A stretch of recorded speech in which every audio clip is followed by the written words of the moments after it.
Quelles sont les pistes de solutions applicables selon les profils?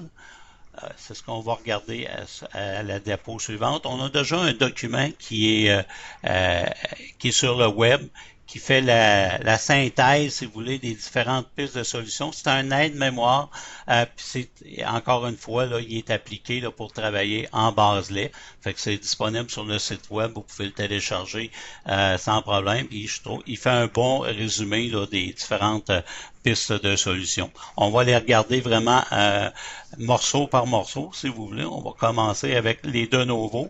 Les de novo, on l'a dit précédemment, quand ils sont à la hausse, c'est un indice que le rumen est en santé, puis c'est un indice aussi que toute la population microbienne dans le rumen travaille au maximum de ses capacités.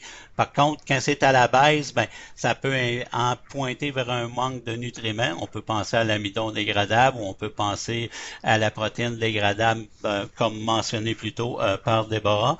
Ça peut pointer aussi sur un transit rapide, donc un manque de fibres efficaces.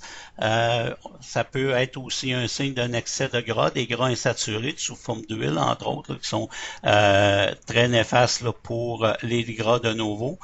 Puis il y a aussi un mauvais fonctionnement ruminal, comme de l'acidose, peut faire en sorte que les de novo soient bas. Et toutes sortes de conditions de régie qui influencent nos niveaux de novo, les compétitions cérébrale à mangeoire, manque d'espace mangeoire, le tri, surpopulation au niveau des groupes, tout ça, ça fait en sorte que les de novo sont à la baisse.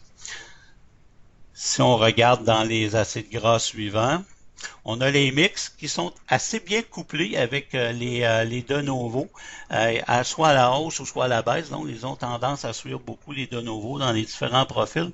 Ils vont bouger un petit peu indépendamment dans les courses qu'on travaille avec des suppléments à base d'acide palmitique, soit à la hausse ou à la baisse, selon si c'est un ajout ou un retrait d'huile de palme. Complètement à droite, le dernier morceau, c'est vraiment les gras préformés.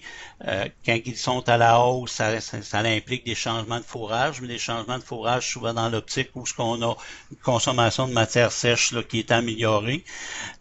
Ça peut être aussi un signe que les vaches mobilisent. Si dans un troupeau, vous avez énormément de vêlage, donc les jours en lait sont très bas, ça peut être à ce moment-là plusieurs vaches qui mobilisent. Ça peut faire monter les gras préformés.